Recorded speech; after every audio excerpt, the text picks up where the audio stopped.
I'm feeling it. I'm telling you, I'm feeling it. Yeah, I'm getting closer to Iowa City, and I am feeling it.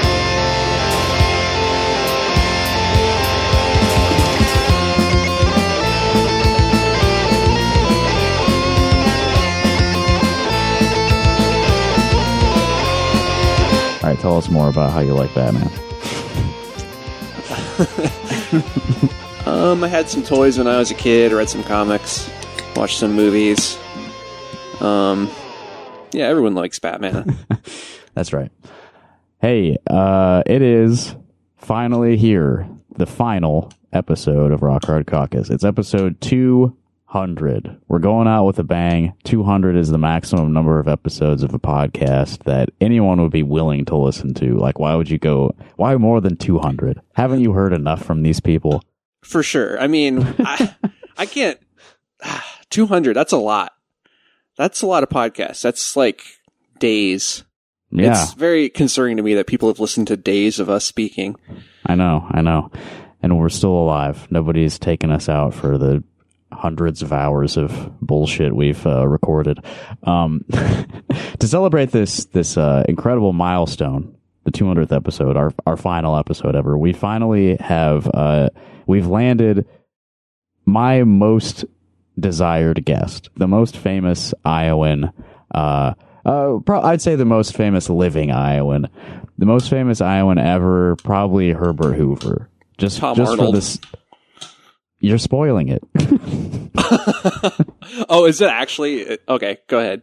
Yeah, Tom Arnold is right here. He's with us right now. Let me bring in our best, most important, most prestigious, famous guest ever, Tom Arnold. Number one representative of the state of Iowa, Tom Arnold. Welcome to the show. Finally, we're so happy to have you. All right, Evan, do your Tom Arnold impression. I don't even know what Tom Arnold sounds like. He's shy, everyone. We had this all planned out, and now Evan's chickening out. He's scared to reveal his Tom Arnold impression to the audience. And now our 200th episode is ruined. we had this whole thing planned out, and now Evan's scared to do his Tom Arnold impression, pretending he doesn't know what Tom Arnold sounds like. I don't actually know anything about Tom Arnold, other than he's from Iowa. You don't know he was married to Roseanne? I mean, I know he was married to Roseanne. All right, that's fair. They have some like abandoned mansion in the middle of nowhere. Somewhere like around Ottumwa, I think, because I think where he grew up was Ottumwa. I wouldn't know. Anyway, I mean we did not plan any of it. I just said Tom Arnold because I thought it would be funny, and now I'm just being put on the spot. Similar to the Batman thing. It's early. It's like 9 a.m. We don't normally record this early. Yeah, I'm a little in my loopy. defense. I'm a little loopy. Yeah, Justin's tired. I mean, all I had planned was you pretending to be Tom Arnold, and now I don't know what to do for the 200th episode. Okay, we do have these Kevin Smith tickets to give away. We did not receive any last-minute entries, so if you listened to the last Rock Hard Call Us episode, you've heard the entries. So we've got Heather Ryan, Sassafras McOtter, Kim Reynolds, and Joni Ernst are the four entries into this competition, this ticket giveaway to go see Jay and Silent Bob on the Aural Sects tour at the Angler later this month. We didn't receive any additional entries. We did receive a text message last night that said, I gotta say, Heather should probably win by a process of, quote, effort to win. LMAO. So yeah, if you didn't listen to Rock Hard Call Us, Heather Ryan left us 9 voicemails and 2 emails, I believe. So very much wants these tickets. I have a penny here in my hand that I'm going to flip. So Kim Reynolds and Joni Ernst, we're going to disqualify them. They have too much power to be entering such a low stakes ticket giveaway. I think that's unfair. If they were to win, it would be like we rigged it. You know, we don't want to have any allegations of impropriety. Right. Yeah. So, Evan, heads or tails, Heather and Sassafras? Do you want to Tails. decide? Tails for Sassafras, heads for Heather, because I'm rooting for her. Okay, gotcha. No offense, Sassafras. Here we go. Heads or tails? Heather is heads, Sassafras is tails. And it is heads, which Hell means, yes. Heather Ryan, you did win the tickets. I will be emailing my associates at the Angler Theater as soon as we're done recording. So congrats, Heather. I know you wanted them real bad, so I'm glad that you won that coin toss. And it was a legitimate coin toss. So Sassafras, please don't be upset. We really did flip the coin. Yeah, and if you talk to Kevin, like if you for some reason talk to Kevin Smith at the show, please let him know about the podcast and please extend our invitation to have him come on. Absolutely, and also maybe yeah. talk about the guys podcast too. That would be funny if he was on there. Has he I been would on there?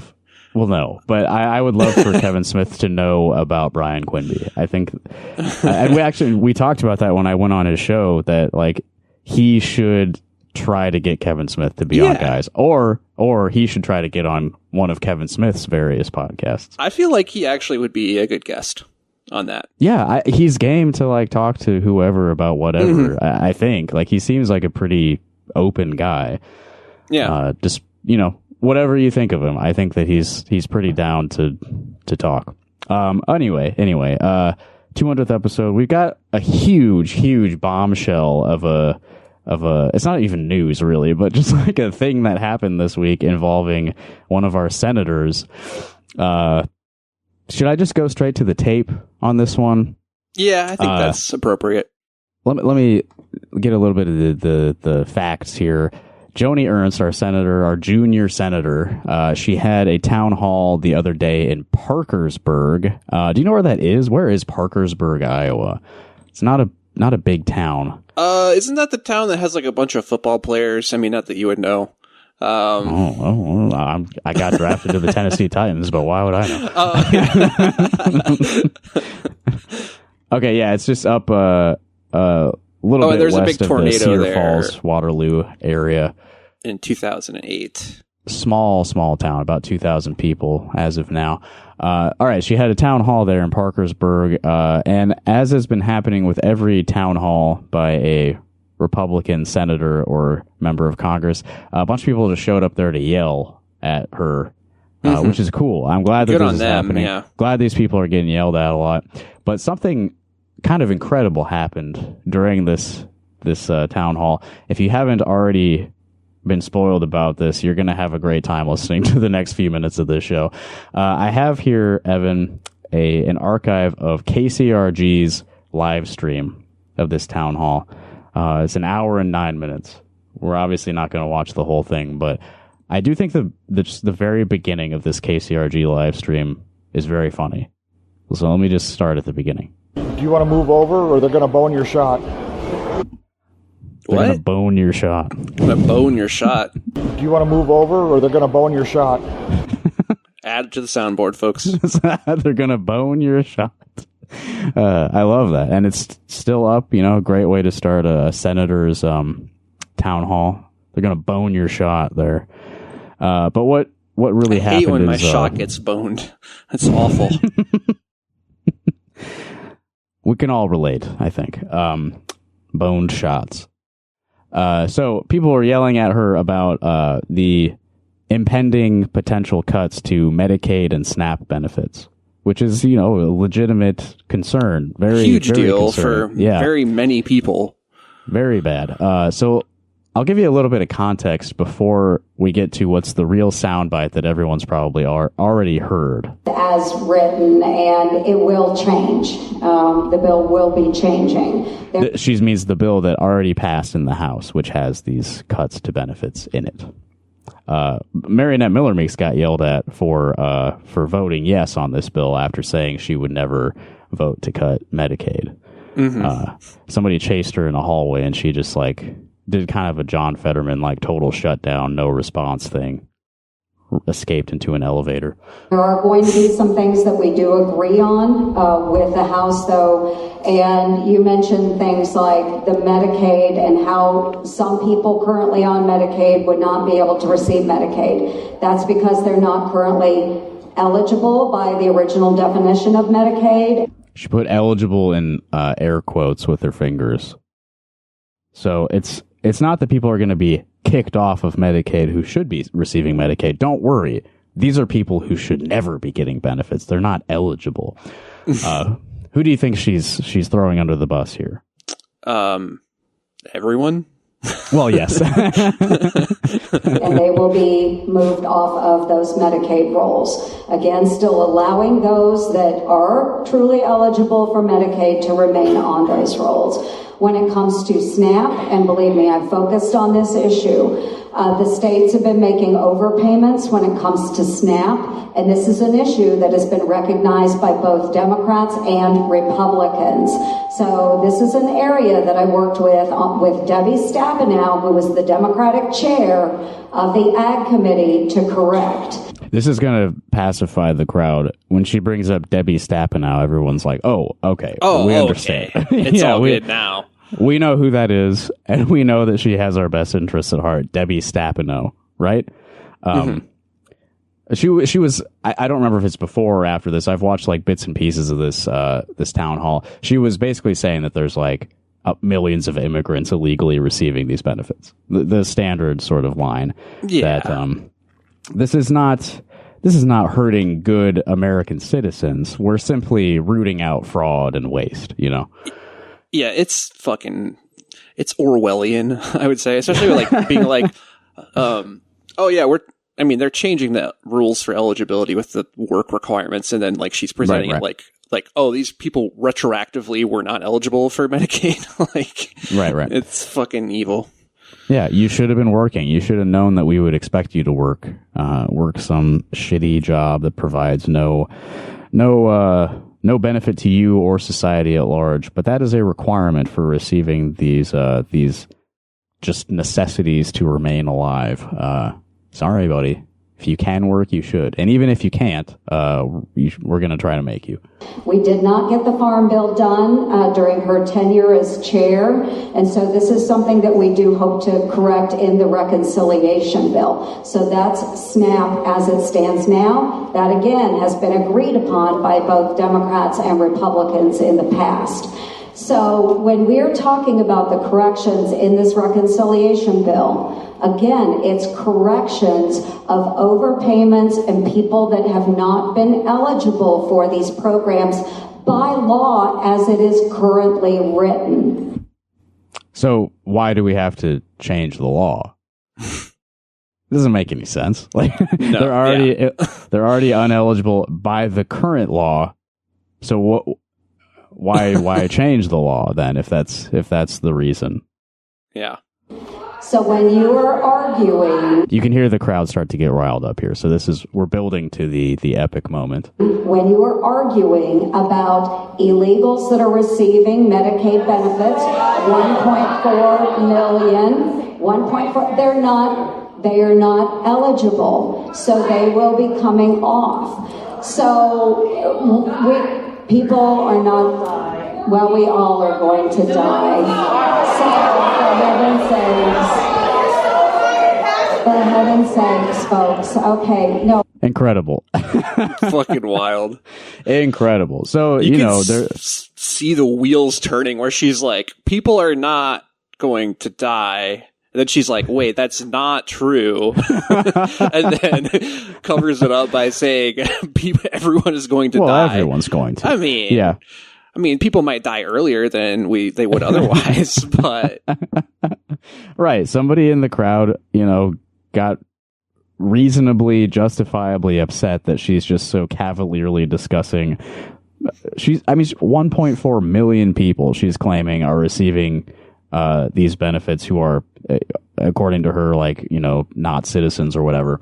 And we have to rip these benefits away from them because of a rule. Like, that's a human being. even if you believe what she's saying, that it's like, oh no, we're just making sure these illegal immigrants don't get these benefits. Like, I mean, that should upset you too. Like, right? Like it's still, she's claiming 1.5 million people are like relying on this that are just going to have it taken away. Like, that's still bad, even if you think that they like broke some sort of immigration rule or whatever. And this person in the crowd yells, "People will die," which is correct, because this is a service that is for vital, necessary human needs being met, healthcare and food, you know? Right. And her extremely callous response, well, we're all going to die. It's such a perfect moment, because it's like anybody watching it can see like how dismissive that is, how awful it is to say. You think? a legitimate, it's so fucking wild, man. A legitimate concern, and yet, like, the actual thing she said is true. So it's like she's not obviously going to back down because she said something that's true. You can kind of put yourself in that position and be like, well, I didn't say anything wrong. Aren't we? Aren't we all going to die? It's the perfect situation for somebody like her to be put in, where she said something true, so she's not going to back away from it, which was proven yesterday. Yeah. If we want to move on to, there's been a big media response to this, like all the, like, I don't know, Midas Touch or whatever those like Democrat social media pages have been really hammering her on this, as they should. It's just an awesome moment to be spread around. This senator being like, well, everyone's going to die someday, so why should I care? It's let them eat cake. Yes, exactly. So yeah, big media response. Everybody's mad that she did this, and she was kind of forced into the position to like respond, make some kind of follow-up statement, and she did that. I think it was like early yesterday afternoon. She went on Instagram and just like posted a story, a couple short videos from a cemetery. That really pissed me off. Like, yeah, there was. Which was the design? I mean, this is like the triggering the libs shit. But absolutely, yeah. I mean, if you are not, she's not built for the trigger the libs shit. I mean, she is, but like not you making gotta remember it, how her national career began. The Make 'Em Squeal. Oh, ad. True. Yeah. Like, she's always had this in her. Yeah, true. Okay, let me play the apology video. Everyone's yelling at her. She needs to apologize.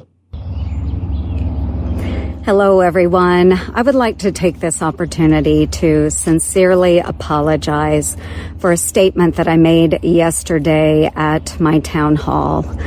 I was in the process of answering a question that had been asked by an audience member when a woman who was extremely distraught screamed out from the back corner of the auditorium, "People are going to die."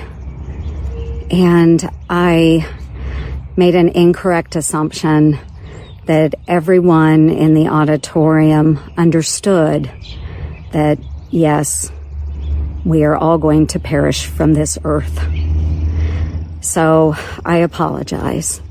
And I'm really, really glad that I did not have to bring up the subject of the tooth fairy as well.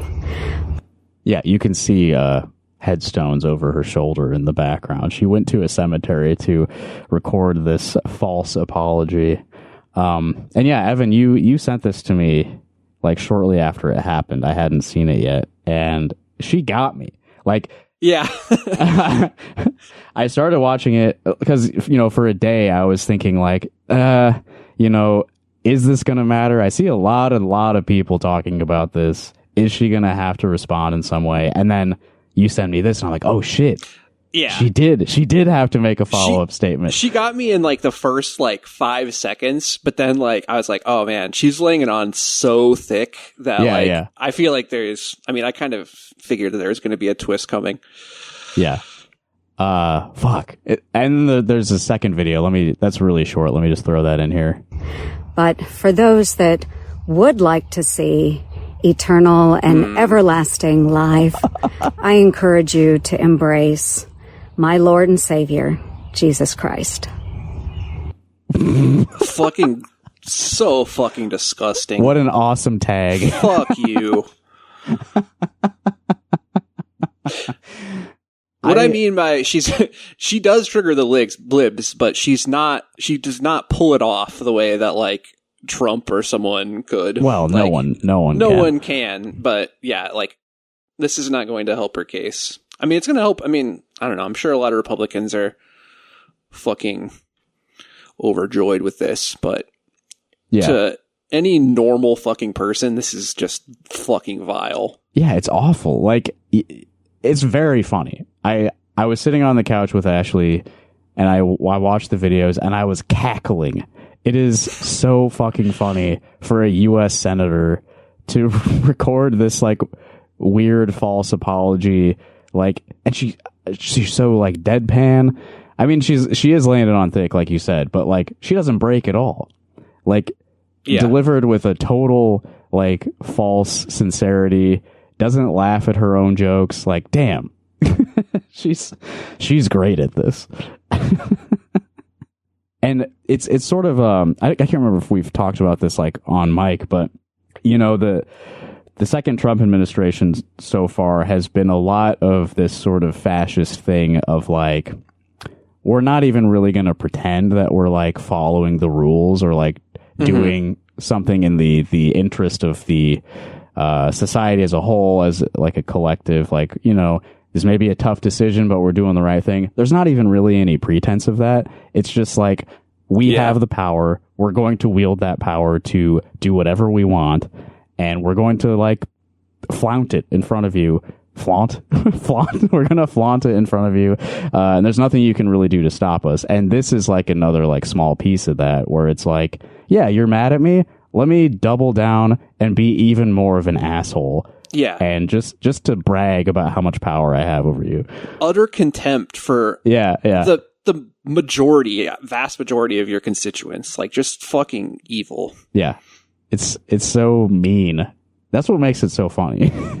It's like just the gall of somebody in such a serious position of authority to be so callous in the first place, and then to like just to hold up a middle finger to anybody who's offended by it. Like, yeah, you offended?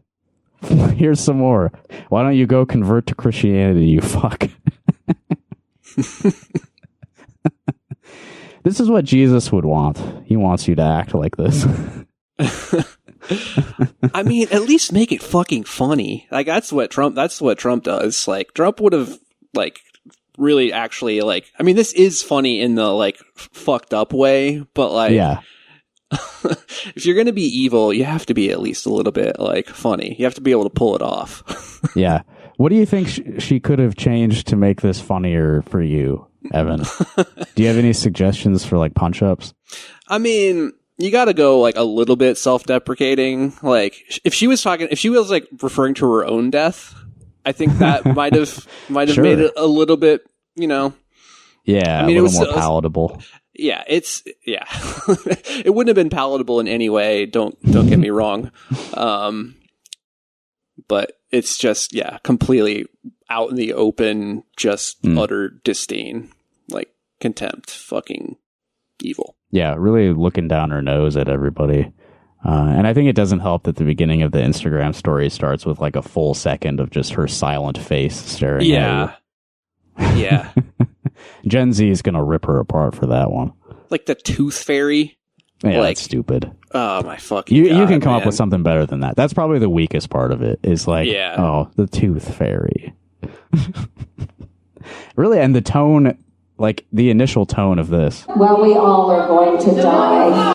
It's just so dripping with condescension. We all are going to die. For heaven's sake, people.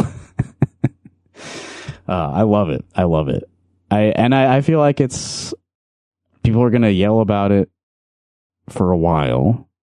I don't know that it will really impact much of anything, but maybe this will be a big thing in the midterms. Maybe. Yeah, I was going to say we're going to be hearing this up Yeah. until November 2026 for sure. Yeah. Her only declared Democratic opponent, Nathan Sage, has been posting a lot about it. Yeah. Should we bring up the Zach Walz thing? Yeah. Do you think he's going to run? He's going to run. We were discussing this the other night.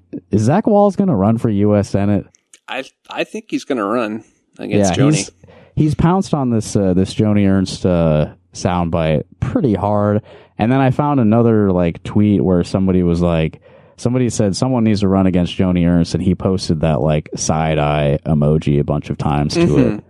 But it seems to be flying under the radar unless someone else has been discussing this and I've missed it. Seems like he might be going for it. But speaking of Zach Walz, speaking of Zach Walz Twitter, I saw something really great the other day. Actually, a listener, Caleb, made sure I saw this, sent it to me. Zach Walz quote tweeted something from Mystic Dan on Twitter. That's at Curdy_Donnie69. So this is a guy that I guess Zach Walz has been reading every day. An important influencer, Mystic Dan, Curdy Donnie 69, who tweeted on May 27th, top 5 best feelings as a man. Before I read Mystic Dan's top 5 best feelings as a man, we got 2 men on mic today. We got Evan and myself. Do you have, what might you put in the top 5? Just give me one of your top 5 feelings. Busting. It's not something to really think about. Well, I don't know. That's not in there. He not actually in there? didn't put that in his You top would think 5. that would be in there. That's got to be number 1. Yeah, I mean, it's biologically, it's pretty fucking good. We're kind of designed to want that, I think. Designed, yeah, for that. Let me think of an alternative. Top 5 best feelings. This is a very simple pleasure, but sort of when the weather starts to warm up, maybe early summer, right now, roughly. If you're driving your car and you get up to a speed, above 35 miles per hour, and you got the window down and you stick your arm out the window. That's a pretty cool feeling. Oh, I like that. That is a man thing to do for sure. Yeah. I did that yesterday while I was driving, and it felt high 80s outside. It was actually a little too warm, but I stuck my arm out the window. I was like, oh yeah. And then I had this memory flash of seeing my dad do that when I was a little kid. Yeah.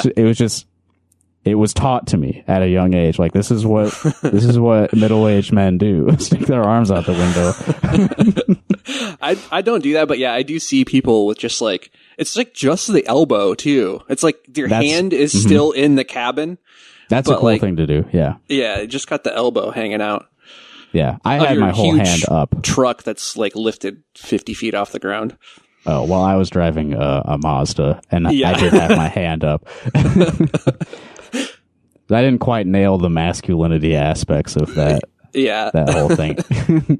But Mystic Dan, his top 5 best feelings as a man. Number 1, the razor on the back of the neck during a haircut. I don't know. Not that good. And sometimes it cuts your skin, and that sucks. Yeah. Number 2, the physical touch of a woman. Okay. This guy fucks. Can't deny that one. Number 3, someone yelling, "He's a shooter," when playing pickup hoops. I can't tell you how that feels myself. Number 4, your team winning a title. Also haven't been there. No. And number 5, first drink after a long day or week. I don't drink alcohol, drink of but Mountain Dew Zero. Mm-hmm. The first drink of the day. Not after a long day, but as soon as you wake up. That's my favorite first drink. Is first of the day. Okay, I and feel then you gotta say after you mow the lawn. First drink after you're out working in the yard. Yeah. Totally. I think that's a better answer. Yeah. But he asks, what am I missing? And then that's where my state senator, Zach Walz, comes in. Quote tweets it and says, I'd flip 2 and 1. And again, 2 and 1 were the physical touch of a woman and the razor on the back of the neck. I can't argue with Zach there. I'd say the physical touch of a woman outranks getting a haircut. And then he adds, add the first puff on a good cigar to number 5. That's the first drink after a long day. And I'd swap hitting a PR in the weight room in for number 3. I haven't played pickup hoops in years, so he thinks that personal record weightlifting is better than someone yelling, he's a shooter while you're playing basketball. Yeah, well, because you can brag about that, you know. And also, like, weightlifting, you can get, like, buff. Like, basketball players don't always get that. Like, they're not looking that buff. Some of them. True. And then he the last thing, and add poker night with the boys as a solid 6. Oh my fucking God. So poker night with the boys, man. Who are his boys? I don't know if he has boys. I mean, I hate to, you know, speculate into his personal life that I don't really know about, but I've never seen him with boys. Yeah, you shouldn't be talking about hanging out with boys, probably, as like a politician. But what this really made me think about this like recent push that apparently the Democratic Party at large is making to reach young men. Yeah. They're really upset that they lost the young male vote in the 2024 election. I think that that's like the main reason they lost. Interestingly, they're doing it by appealing to very traditional aspects of masculinity and manliness. Right. Wow. Amazing. Yeah. We need to reinforce these fucking gender norms. That's really good stuff. Everyone's really on board with that. That'll turn it around. If we assist in this like cultural backlash to progress, if we, align ourselves with this same thing, this same backlash to LGBTQ rights and reproductive rights, if we also join in on the fun of like pushing everything back decades, then that will benefit us electorally, right? You got to meet them where they're at, Yeah. We could probably relate this to the Rob Sand campaign as well. I think we could. If we wanted to. I don't want to. Yeah. Make your own conclusions. Yeah. Listen to the last couple episodes. This kind of is relevant, I think. So there's this Rolling Stone piece that kind of gets into this. Can Dems save themselves by spending $20 million on, quote, speaking with American men? And again, Evan and I are American men. True. If you want to spend $20 million talking to people, we're right here. Yeah. We'll talk to Dems. It's really not that expensive to talk to us either. No. Well, actually, we pay people for talking to us. That happens sometimes. Yeah, it's true. We have a negative value to speaking with us. Yeah, Rolling Stone spoke with the Democratic operatives behind the SAM project, Speaking with American Men, which is designed to help Democrats study and woo young men. Study them, woo them. They're in a lab behind some glass, and it's like the Bachelorette. They're paying these young men to be subjects of these studies. They got them in rooms like with a computer, and they watch YouTube, and then the scientists watch them watch YouTube and write down their findings on a clipboard. Like, he responds really well to the most sexist of the YouTubers.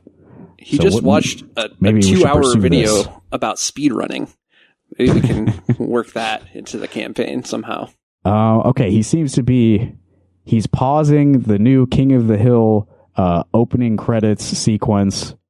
He's trying to do a frame by frame of the King of the Hill opening credits sequence to figure out what has happened in the intervening years between the last season and the upcoming season.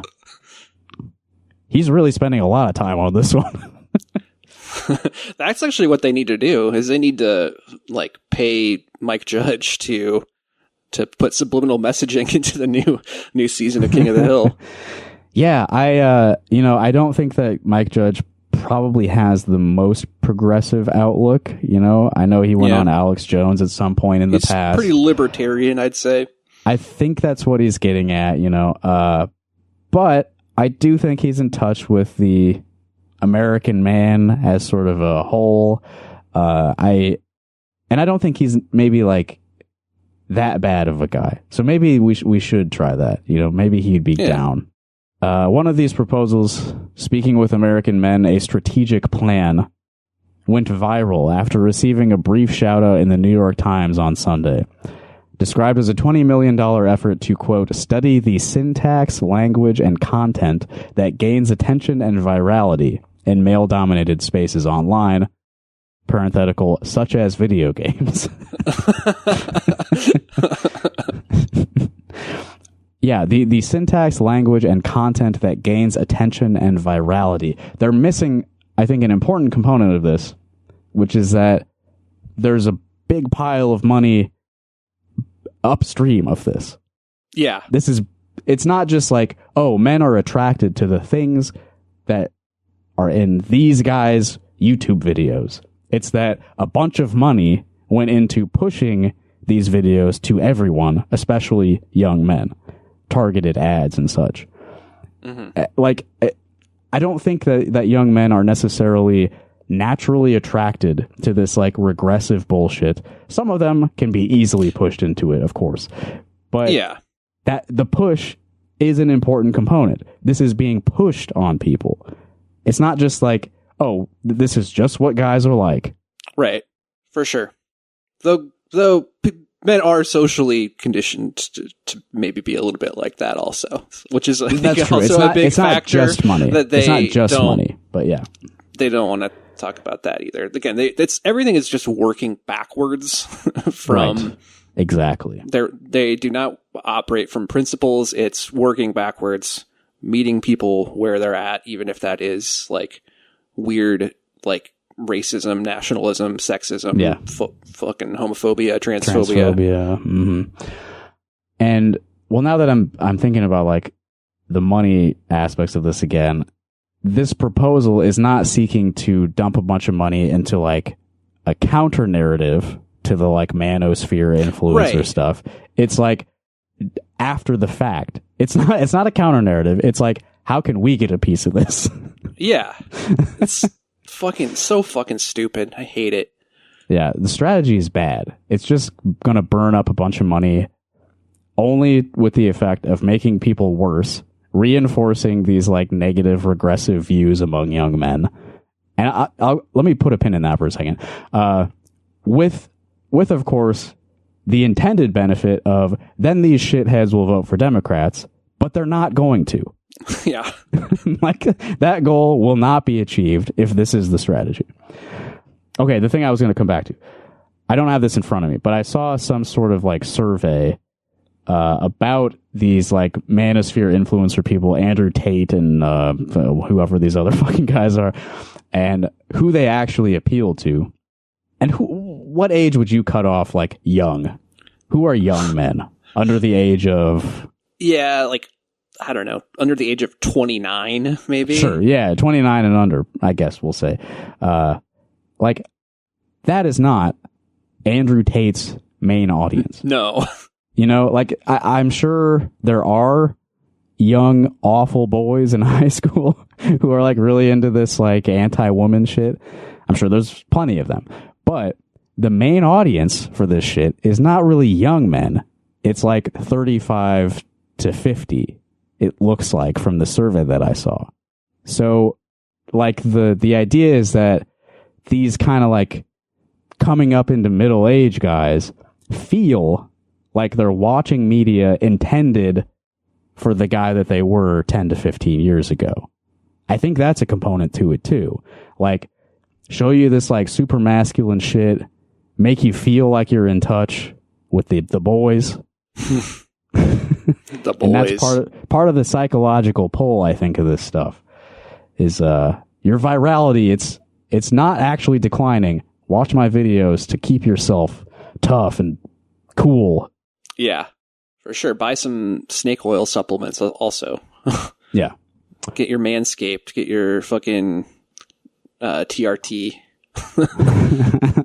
So I think a better strategy, rather than dump millions of dollars into appealing to that same mindset, is maybe you could maybe effectively message that this shit's fucking pathetic. Yeah. Like, right. You are a fucking loser if you like this.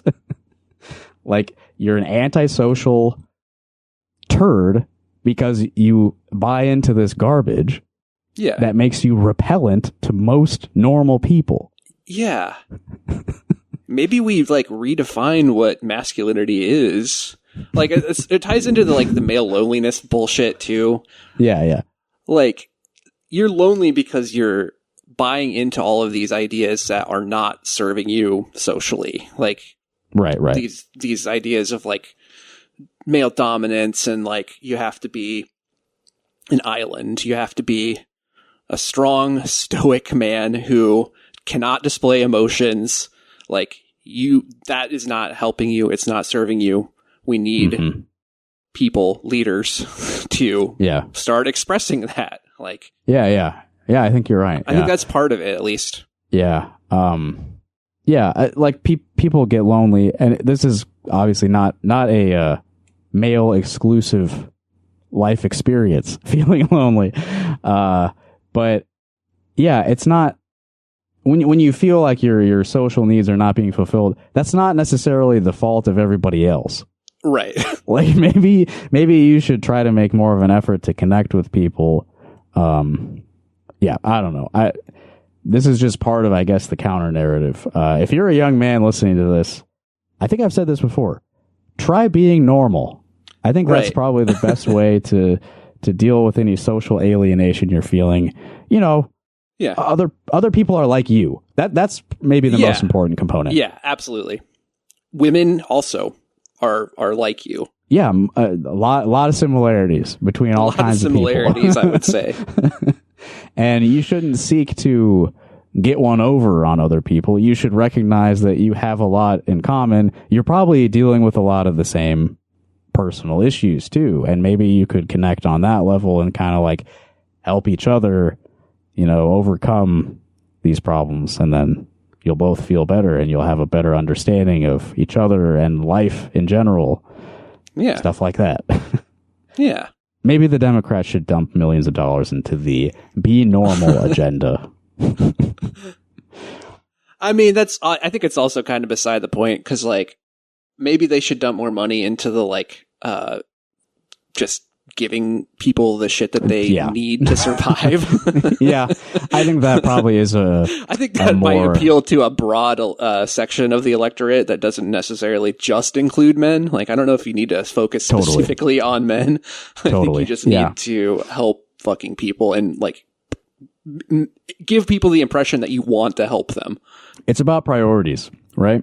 And I think, maybe we made a mistake here by even talking about this, like, speaking with American men thing. Like, that shouldn't be really like a major concern.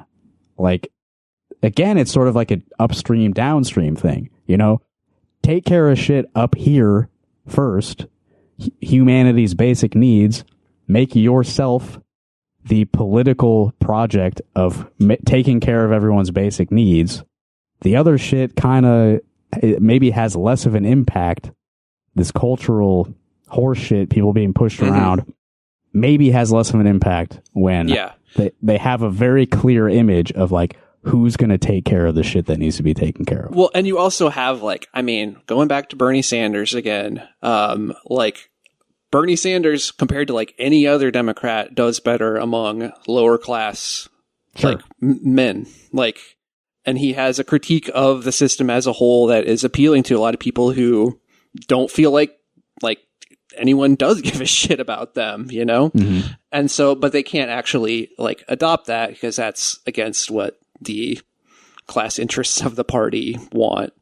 You can't have any sort of socialist universal programs. And this even gets to this in this article, their idea, they do acknowledge, that there are economic stuff that needs to be addressed. And it's like, by they, you mean like this manosphere shit people? No, the Democrats. Okay. Like Gotcha, the Democrats who wrote the this proposal. Speaking with American men. Yeah. Speaking with American men, they're like, we need to like expand child tax credits. We need to like provide like training, workplace training programs. And it's like, those are not going to be the things that like move people. Like, they're good like on their own, but like you need like a program. You need like a whole unifying sort of way to help people. Think bigger. Think bigger. Broader, simpler, frankly. Yeah. Like yeah, simpler too, for sure. Yeah. Okay, let's celebrate our 200th episode by not talking too much about Rob Sand. How about that? Okay, that sounds great. So I do want to acknowledge that a friend of the show, Taylor, wrote a piece for Bleeding Heartland called "Iowans Can't Afford to Run a Fence-Sitting Democrat," which is a very solid rundown of issues that people like us have with the Rob Sand gubernatorial campaign. Sums up a lot of the same stuff that we have talked about on this show many times, and is getting a lot of positive and negative responses among the people in Iowa who have a vested interest in who the governor is, sort of liberal-minded people generally. Taylor did a great job. A lot of people are really mad about it. Hopefully it makes them think. Some of them, I've seen some good responses among the torrent of very angry responses. They don't want to hear it. There's people who are so resigned to a Rob Sand candidacy that they think it's the only thing we have. And if you're going to take away the only thing I have to celebrate, I'm very mad at you. How could you do this to me? So let's leave it at that. Thank you, Taylor, for writing that. Everybody who's read it, if it makes you upset, think about why she wrote it and why it's making you upset. Is it her fault? Or is the stuff she's saying true? And you don't like to hear it. Maybe there's an element of that. Okay, moving on from Rob Sand. We'll try not to say his name again for the next, 15 minutes. We can get to the end of this without saying his name again, I think. Yes. Can we make the promise? Maybe. We can maybe obliquely reference him. I'll try. If we say it again, I'll bleep it. How about that? Okay. Yeah, there you go.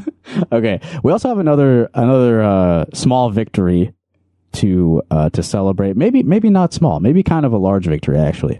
An update to the Oliver Wyline false arrest saga. We had him on the show, probably a year ago to discuss this very issue. There was a protest at Kinnick Stadium in Iowa City against they were protesting an event that this university president, I believe, was holding, celebrating something or other. I can't remember at this time, but it was a protest sort of highlighting the university's complicity in Israel's ongoing genocide. And this was December of 2023. Oliver showed up after the fact at the stadium, thought that maybe the protest was happening somewhere inside where this event was happening, went up there, was told it was a private event, and he was like, oh, okay, and then he left. He went over to... He asked where the press would stand, and then was told it was a private event. So it's like not like he was going there to even disrupt or protest or anything. Not at all. No, he just heard after the fact that a protest was happening. People were being arrested. He wanted to go there, document what was happening. Yeah, he's a citizen journalist. He showed up after it was over. So he kind of wandered around looking for the action for a minute, and then left when he was told it was a private event. Went over to the county jail where people who had been arrested for this protest were taken. Went over there to document stuff there, see if he could help out in any way. Well, here's the thing. He was arrested by a university cop and then released a few minutes later. And in the time since, again, this was December 2023. It's currently June 1st, 2025, year and a half later. He had to sue the department in order to get the body cam footage of this false arrest. He was arrested, no warrant, no probable cause of anything, and then released a few minutes later, not booked on any charges. And it took a year and a half for this police department to give up the footage of that happening. But he got it. He got the footage. It's out there. It's on his Twitter. It was posted to the Iowa City subreddit. Not a lot of like particularly useful audio for our purposes, so I'm not going to play anything from it. But did you take a look at it, Evan? I did, yeah. Yeah. Those cops were very thirsty to. Oh yeah. they were salivating. They wanted him. They wanted him bad. He was arrested by University of Iowa cop Josh Lovick. That's whose body cam footage that is. And unfortunately, the footage begins like immediately before the arrest, so we don't get to hear, who told him to do that. Because his claim after the fact was he was just doing what he was told. Right. Somebody higher up told him arrest Oliver Weilein. For trespassing at an event that he was there for like 2 minutes and immediately left upon being told that he shouldn't be there. Like, yeah, I guess. Is that probable cause for trespassing? Like, I don't fucking think so. I guess the directive was supposed to be, because this also, you can hear it on the radio chatter in the video. It was supposed to be, if he goes back to Kinnick, he will be arrested for trespassing. He didn't do that. He went over to the county jail. He was outside on the street in front of the county jail, and they arrested him for that. Which is, he didn't do anything. Like, no whiff of a crime committed. Yeah. And they, put his hands behind his back, put the cuffs on him. Again, this is right in front of the jail, right? Mm-hmm. They had to cuff him, though. They wanted to do it bad. Well, and being like totally cooperative in the process. And in fact, like telling other people to like calm down, because they're obviously like, why are you arresting this man? Like, that's a pretty valid question when you see, police just. And they refused to answer the question too. They weren't. Yeah. Major props to Oliver. That's been a big takeaway from a lot of people who've seen this, is that he remained extremely calm in the face of like a pretty fucked up thing, like being pulled off the street for having not committed a crime. And people were really mad about it, justifiably. And he was like, it's all right, we'll deal with it. And they took him through the jail. And then again, the whole video is like, I think 8 minutes. So something like that. From beginning to end, he spends like a few minutes inside the jail being booked. Like, this shouldn't happen. You shouldn't be so quick to lock somebody up. It's kind of a big deal to do that. So if it happens by mistake, I feel like that's a pretty big mistake. I would say so, yeah. It shouldn't be so easy to take someone's freedom away from them. However briefly, that's a big line to cross. Josh Lovick, you're a fucking idiot. If Ian, if you still listen to our podcast, if you had any role in this, you fucked up, man. That's so stupid, and you and your department should not exist. Get out of here. Mm-hmm. Also, shout out to Oliver, because I saw him post on Twitter about a tenant reaching out about a housing issue with a landlord, Oliver being on the city council, obviously, and Oliver helping him out, and then the guy being like, I'm a hardcore MAGA guy, but you have my support, basically.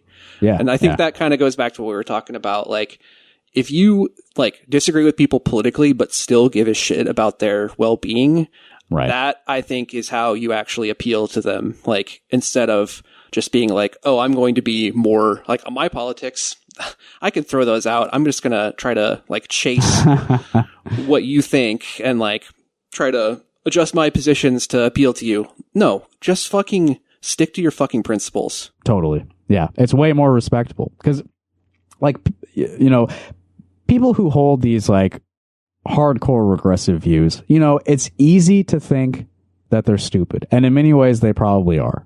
Yeah.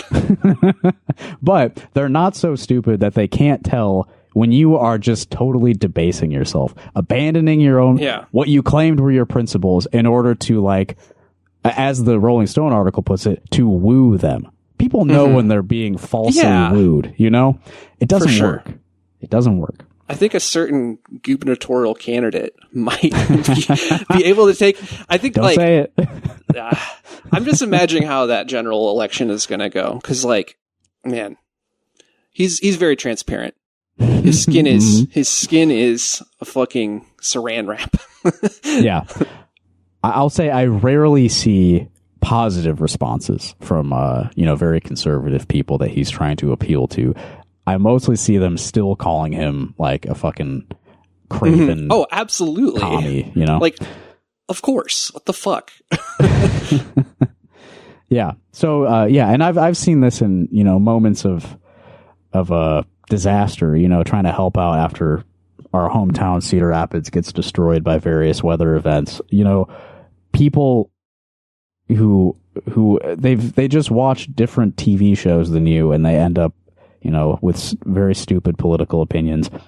In moments of crisis like that shit kind of fades away a little bit.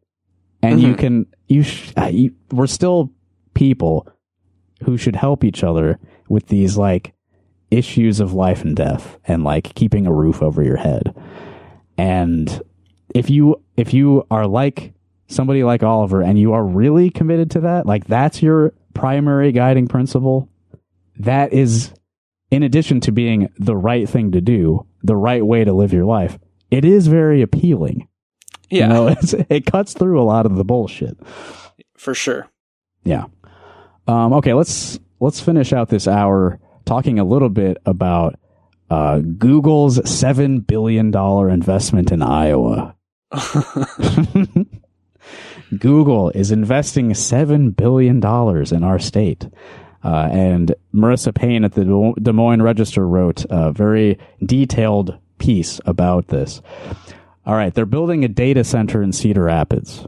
Google is, and they are expanding cloud and artificial intelligence infrastructure in their Council Bluffs complex, more than doubling their existing investment in Iowa. So, this is something to celebrate, right, Evan? Google money? We're going to be getting Google money here in Iowa? Yeah, I mean, there's already big fucking Microsoft data centers here in Des Moines. There's big Facebook data centers here. Have you been feeling the benefits of that? Oh, yeah. I love when I go on, actually, I don't go on Google, DuckDuckGo, which also now has fucking AI bullshit on there. So, no, really? Yeah, oh, it's bad. You can't escape it. Anyway, yeah, fuck Google. But your local economy has benefited, presumably, right? From these big investments from big tech? I don't know. I'd like to see what kind of tax incentives were maybe involved in this. Sure. There's quotes from, the likes of Kim Reynolds, Cedar Rapids Mayor Tiffany O'Donnell, celebrating this. I'll read from Tiffany O'Donnell. This moment matters because of what it represents for us as a community. It represents confidence that a global community and an innovative force like Google has placed in the people here. Confidence that they've placed in the people here. Has placed in our values and has put their confidence behind us. This is a bad quote. Did she write this before she said it, or just off the dome? It represents a vote of confidence in how we have always overachieved in Iowa's second largest city. Jesus. Really, really impactful words there. Cedar Rapids, Iowa's second largest city, has always overachieved. I don't know what you could point to support that claim. But innovative force like Google. How has Google been innovating over the past few years? Innovating in making search results worse to chase ad revenue. The because main thing if you that people go are to on us their for, website, if you're on their website longer because you can't find the information that you're looking for, that means that you're going to see more ads in the process, which is literally what they're trying to do. That's a type of innovation. That is a type of innovation. Yeah, making the product worse in order to make it more profitable. Has this been tried? That's an innovation. Yep.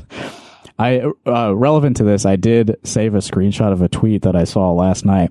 Shout out to Posting Forever, who retweeted this, one of the great accounts still on Twitter, posting forever. But the goated toponym at pseudo serial tweeted the other day, wow, awesome new AI feature on my phone. Google Gemini hallucinating meetings for me to go to at places an hour away from me and sending helpful reminders that I should leave in a few minutes to get to a place that doesn't exist, despite me never using Gemini even once. Gemini is... I have a Google phone too, unfortunately, which they a few months ago sabotaged by destroying the battery life on intentionally. And, this Google Gemini AI assistant bullshit has been, I have all of its features turned off, so I can't wait for this to happen to me, where it decides that I have important meetings to go to. And just reminds me of it over and over again. This is the future. This is artificial intelligence, people. I'm an Apple cuck, so yeah. Hey, I think that's a better position to be in right now. Yeah, I mean they've embraced a little bit of the AI stuff, but not as much as Microsoft or Google. Right. Here we go. This is what I wanted to get to. The Iowa Economic Development Authority Board in March 2024 signed off on the city of Cedar Rapids' use of $56 million in tax abatements for the $576 million project, that being the data center. So they got some sort of tax deal of $56 million in order to build this, right? I would assume then that the city of Cedar Rapids is getting something in return for giving them such a large tax break. That's how these deals work, right? In order to incentivize a big company to come and develop in your town, you give them a nice little deal, and presumably the people of Cedar Rapids will benefit. Oh, yeah. All these people coming from out of state to work at the data center are going to put all that money into the local economy, and then they're going to recoup all the tax money that way. Yeah, well, here, let me see here. As part of that agreement, the project will create at least 31 jobs. Paying at least $31.44 per hour. $31.44 per hour. Hey, not a bad hourly wage for those 31 people.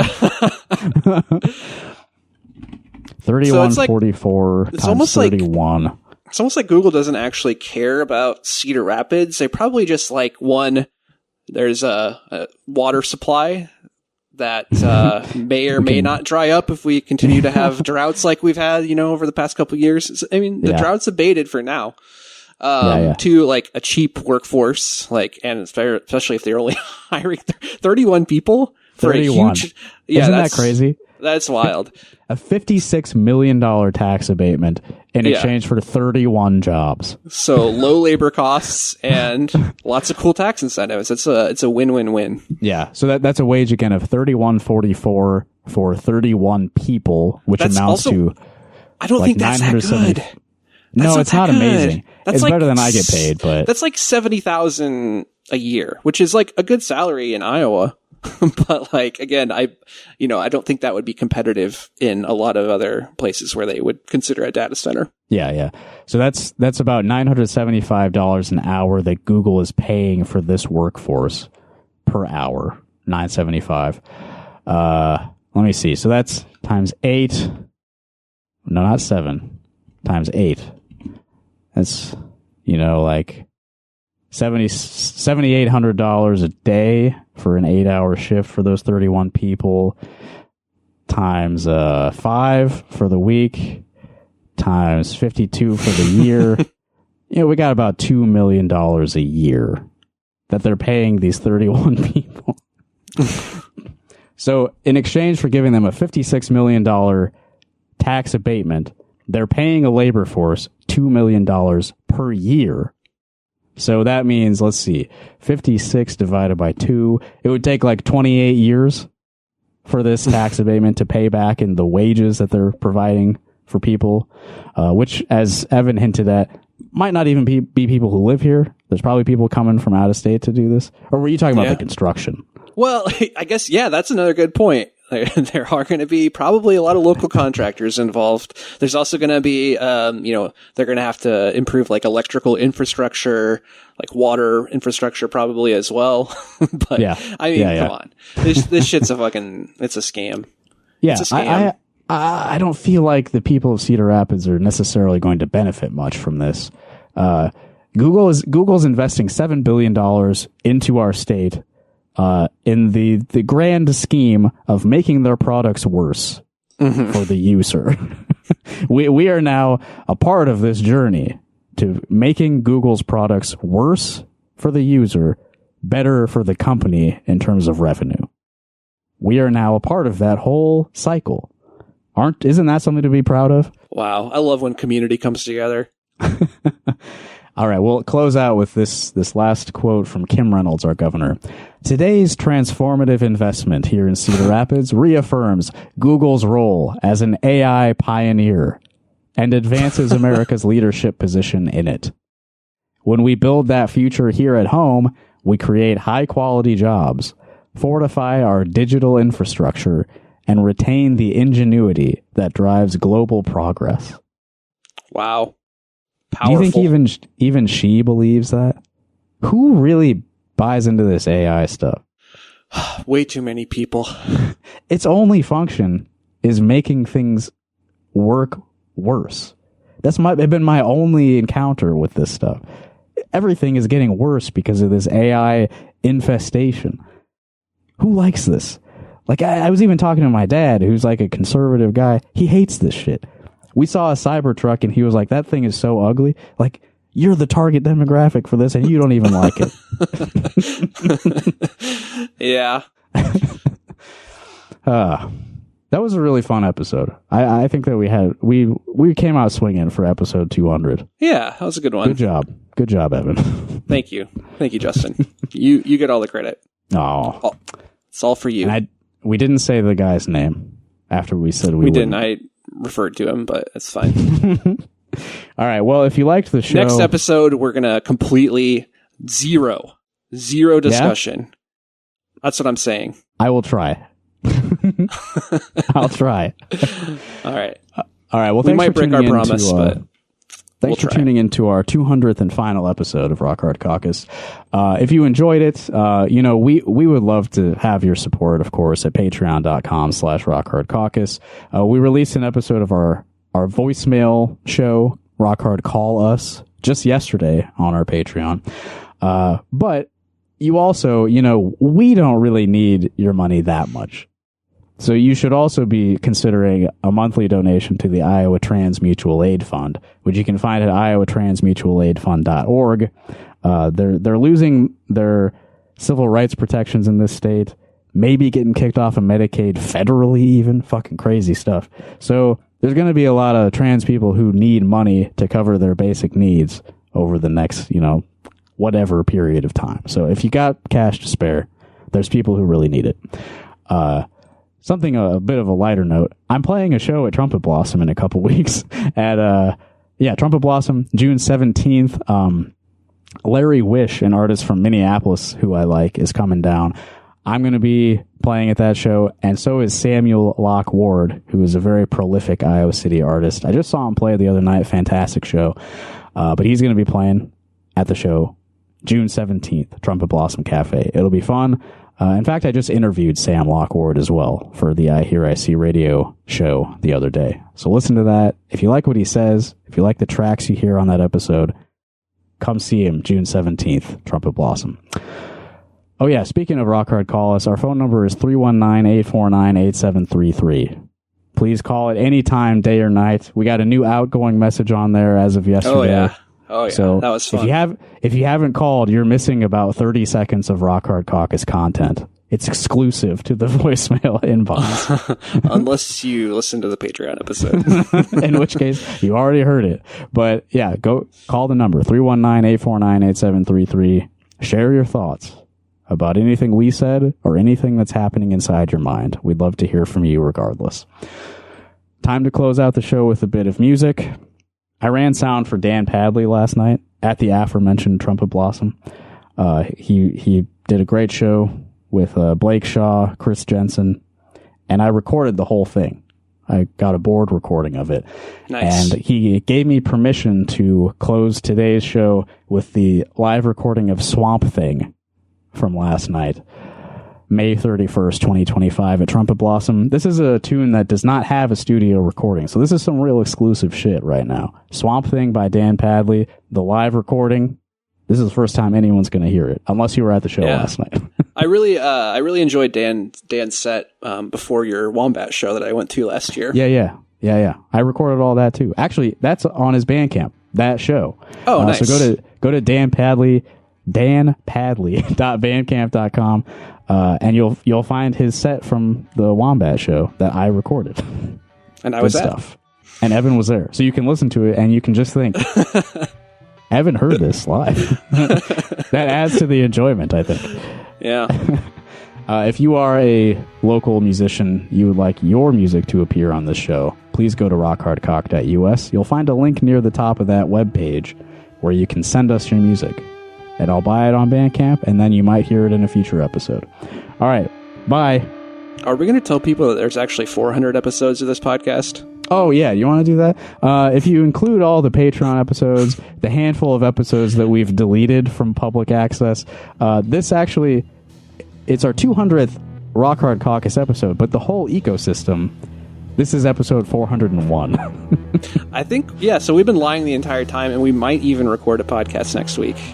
We might Maybe. actually do that. Maybe. I mean, stick around for next Sunday, you know? Maybe there'll be something new, maybe not. Yeah. All right. See you then. Enjoy Swamp Thing.